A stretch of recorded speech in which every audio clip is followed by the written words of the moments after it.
Hello, good morning everyone. I hope कि आप सब काफ़ी अच्छे होंगे और लाइफ में काफ़ी अच्छा कर भी रहे होंगे।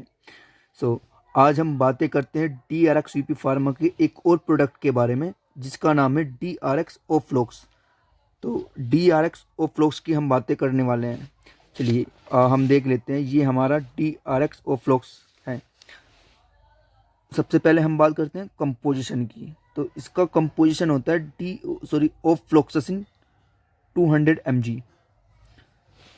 अब ओफ्लोक्सासिन के यूज़ के बारे में बात करेंगे, हम साइड इफ़ेक्ट के बारे में बात करेंगे, इसको कैसे लिया जाता है उसके बारे में बात करेंगे, और ओफ्लोक्सासिन होता क्या है इसके बारे में हम बात करेंगे।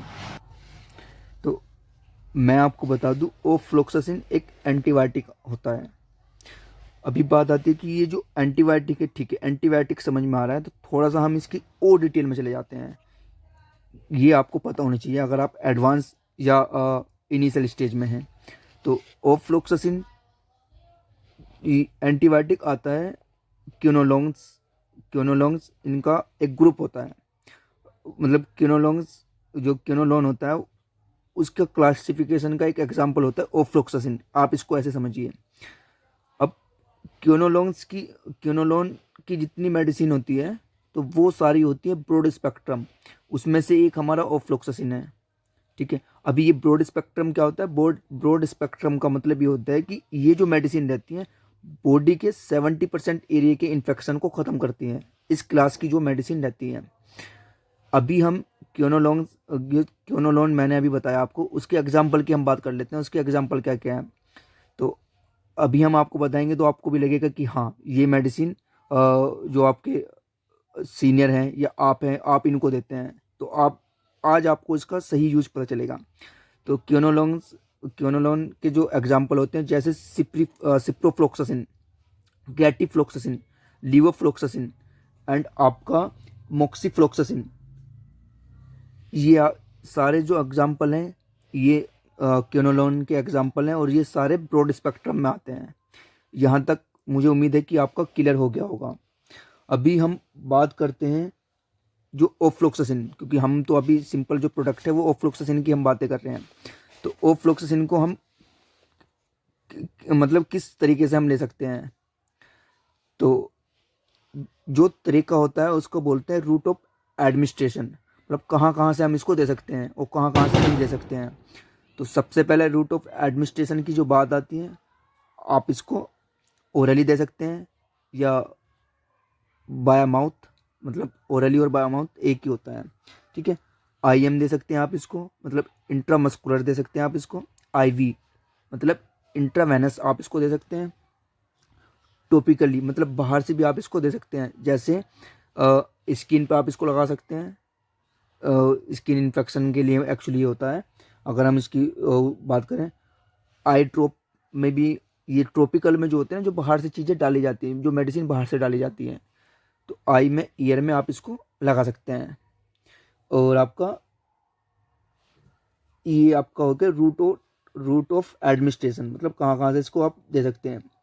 भी बात आती है इसकी डोज की, क्योंकि हमने पहले समझा कि ओफ्लोक्सासिन किस क्लास की ड्रग है, उसके बाद हमने समझा कि इसको कैसे कैसे दे सकते हैं।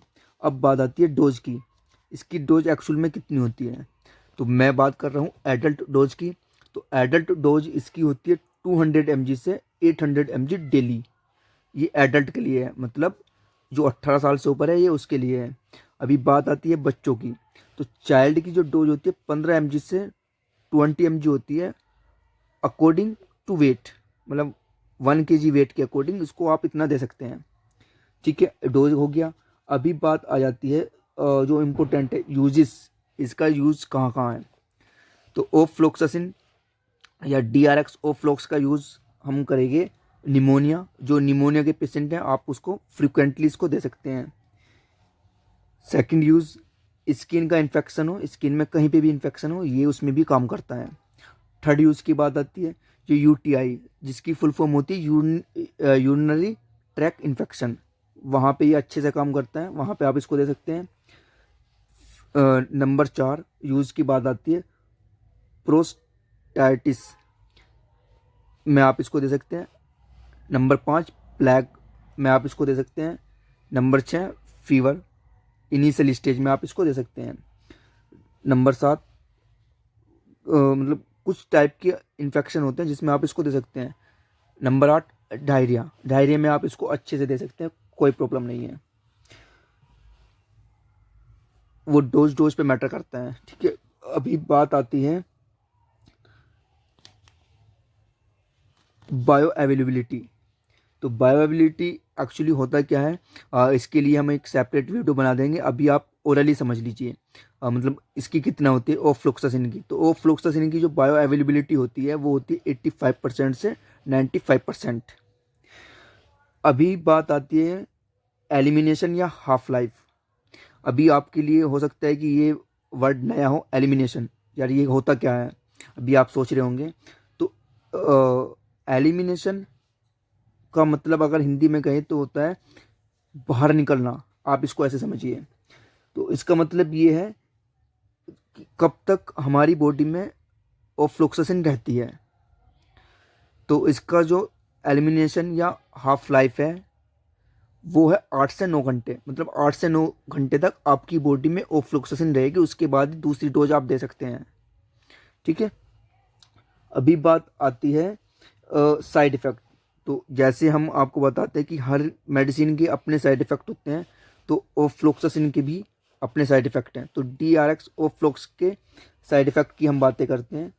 जो मोस्ट कॉमन साइड इफ़ेक्ट है हम उन्हीं पे बातें करेंगे, ठीक है।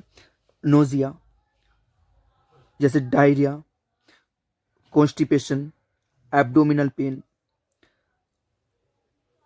वोमिटिंग, एसिडिटी, स्टोमक पेन या क्रैम्प। क्रैम्प लड़कियों में हो जाते हैं। Change in ability to taste food, मतलब फूड टेस्ट की एबिलिटी को ही ये चेंज कर देता है। अगर आप ऑफिसिंग कंटिन्यू खाते हैं तो आपको आपका जो टंग है, टंग पे मतलब एक लेयर सी बना लेते हैं। इससे क्या होता है कि उसकी और फूड का जो टेस्ट हम करते हैं वही चेंज हो जाता है। हमें पता नहीं चलता है कि हम खट्टा खा रहे हैं मीठा खा रहे हैं, हमें सब चीज़ें टेस्टलेस लगती हैं। आप ऐसे समझिए इसको। लॉस ऑफ एपेटाइट, मतलब भूख की कमी कर देता है। ये इसके कॉमन साइड इफ़ेक्ट हैं। अभी हम बात करते हैं इसकी MRP की, या किस रेट में ये आपको मिलता है। तो हम DRX ओफ्लोक्स की MRP की बात करते हैं तो इस पे MRP आता है 85 रुपये पर स्ट्रिप, ठीक है। मार्केट में ये आपको मिल जाएगा 4 से 5 रुपये पर टैबलेट आपको मिल जाएगी आसानी से, ठीक है।